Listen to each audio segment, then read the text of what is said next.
Morning students, जैसा पिछले turn पर आपको बताया था और जो टॉपिक हम चल रहे थे एंटीजन एंटीबॉडी रिएक्शन, उसमें हम इम्यूनो एसे की बात कर रहे थे।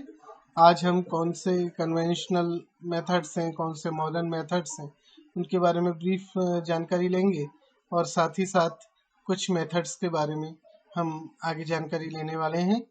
तो मैं doctor Prakash Chandra Sharma, department of zoology, SPC government college Ajmer. तो जैसा कि मैंने आपको बताया था, जो एंटीजन एंटीबॉडी रिएक्शन है उनको हम डिटेक्ट करते हैं इम्यूनो एसे के माध्यम से। तो एक चीज मैं आपको जानकारी दे दूं, रोजलिन सुशमैन येलो और सोलोमन बर्सन, इन्होंने 1950 के दशक में इम्यूनो एसे की को विकसित किया था, डेवलप किया था। और इस काम के लिए येलो को 1977 में 1977 में नोबेल पुरस्कार से सम्मानित किया गया था। इम्यूनो एसे काफ़ी सिंपल टेस्ट होते हैं, इनके बारे में मैं अभी आपको डिटेल बता रहा हूँ। तो यहाँ पर दो प्रकार के आप इम्यूनो एसे देख सकते हैं, कन्वेंशनल टेक्निक्स हैं और दूसरी मॉडर्न टेक्निक्स है। तो सबसे पहले हम बात करते हैं कन्वेंशनल टेक्निक्स की, जो इम्यूनिटी के बेसिक प्रिंसिपल्स पे आधारित होती हैं। जैसे सारे ही टेस्ट उन्हीं पे आधारित है। सबसे पहले हम बात करेंगे एग्लूटिनेशन टेस्ट की। एग्लूटिनेशन जो टेस्ट है या एग्लूटिनेशन जो रिएक्शन है,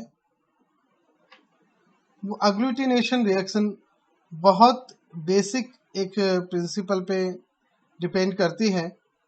वो ये है कि जो एंटीजन और एंटीबॉडी है वो एक दूसरे के साथ में जुड़ सकते हैं। ये क्या है? एग्लूटिनेशन एक एंटीजन एंटीबॉडी रिएक्शन है जिसके अंदर पर्टिकुलर एंटीजन कंबाइन होता है उसके पर्टिकुलर एंटीबॉडी के साथ में in the presence of electrolytes. क्योंकि हम ये इन विवो कर रहे हैं, इन विट्रो कर रहे हैं, सॉरी, क्योंकि हम ये चीजें कहाँ कर रहे हैं? पात्र में कर रहे हैं, सहपात्र कर रहे हैं, इन विट्रो कर रहे हैं।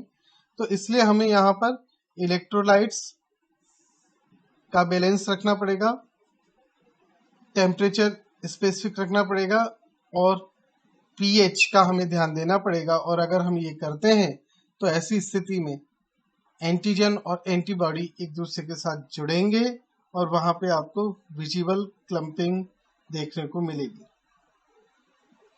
जब कभी भी एंटीजन एंटीबॉडी इक्वल प्रोपोर्शन में है, इक्विवेलेंट है, तो ऐसी स्थिति में आपको ये सबसे बेहतर देखने को मिल जाएगा रिजल्ट, एग्लूटिनेशन रिएक्शन। ये काफी हद तक प्रेसिपिटेशन रिएक्शन जैसा ही है, जिसके बारे में हम आगे बात करने वाले हैं, लेकिन यहाँ कुछ अंतर है, उसके बारे में मैं आपको बता देता हूँ। तो वैसे एग्लूटिनेशन क्या है? विजिबल एक्सप्रेशन है किसका? एंटीजन एंटीबॉडी के एग्रीगेशन का। तो यहाँ पर ये याद रखिए कि एग्लूटिनेशन रिएक्शन विजिबल एक्सप्रेशन है एग्रीगेशन का एंटीजन और एंटीबॉडी। और ऐसी स्थिति में आपको एंटीजन के लिए खास तौर पे एक कैरियर की आवश्यकता पड़ती है जिसके साथ में वो कॉन्जुगेट किया जाता है।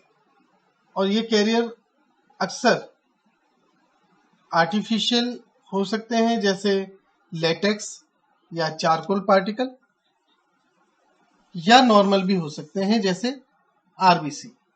एक बहुत सिंपल एक्सरसाइज जो आपने की होगी ब्लड ग्रुप टेस्टिंग की, वो भी एग्लूटिनेशन मेथड पर ही आधारित है, जहां पर आप अपना ब्लड जिसके ऊपर एंटीजन मौजूद है और जो आप टेस्ट के लिए यूज कर रहे हैं उसमें anti A, anti B, anti D मौजूद है, जो कि एंटीबॉडीज हैं, मोनोक्लोनल एंटीबॉडीज हैं, ए के अगेंस्ट, बी के अगेंस्ट और आरएच फैक्टर के अगेंस्ट। तो ऐसी स्थिति में जब वो एंटीजन एंटीबॉडी के साथ में इंटरेक्ट करेगा तो विजिबल क्लम्प देखने को मिलेगा। तो जैसा मैंने कहा एग्लूटिनेशन है तो यहाँ कैरियर होना चाहिए। तो यहाँ कैरियर प्रोटीन क्या है या कैरियर मॉलिक्यूल क्या है?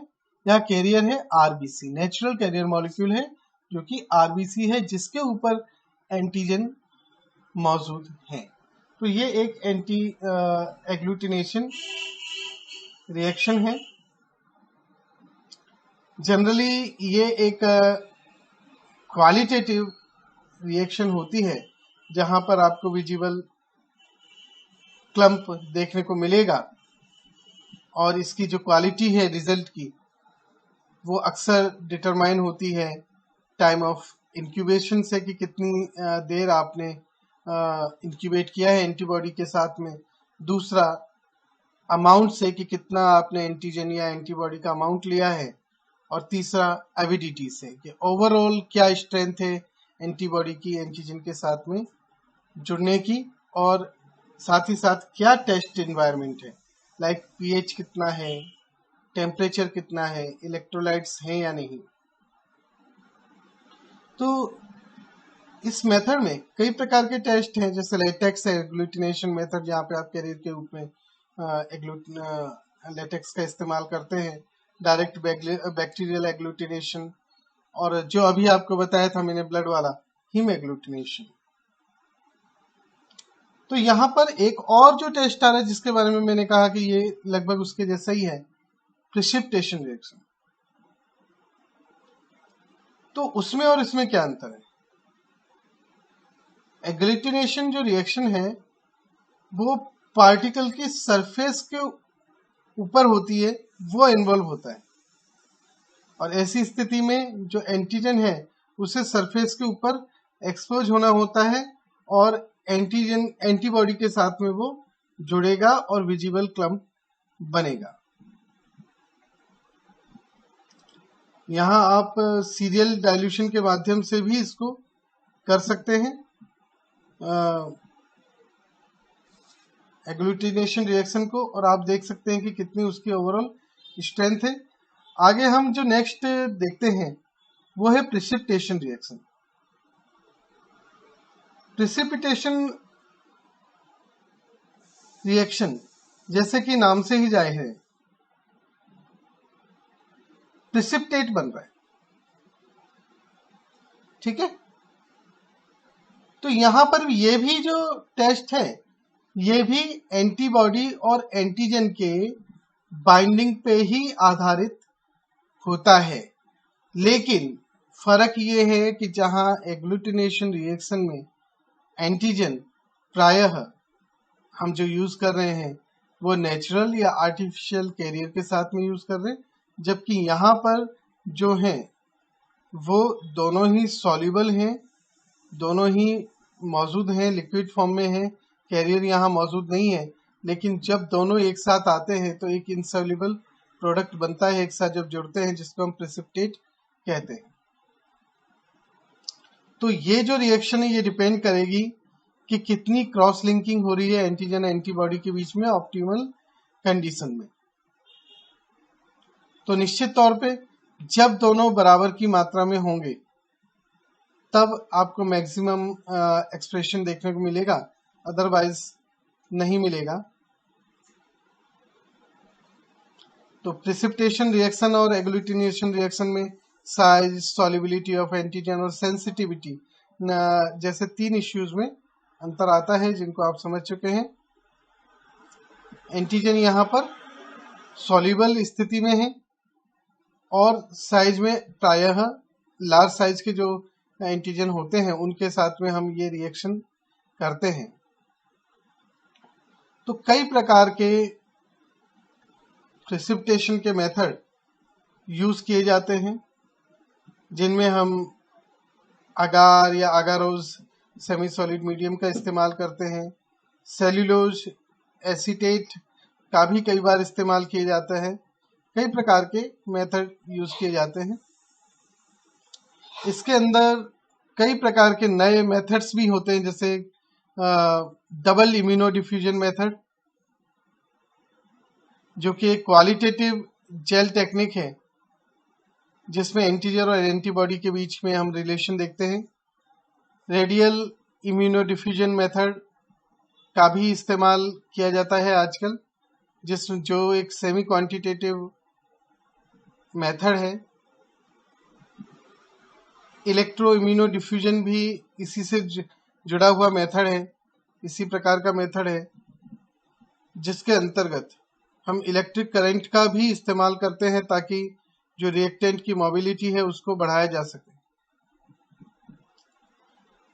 हालांकि क्योंकि यहाँ एंटीजन एग्लूटिनेशन रिएक्शन की तरह कंसंट्रेट नहीं है, इस कारण से इसकी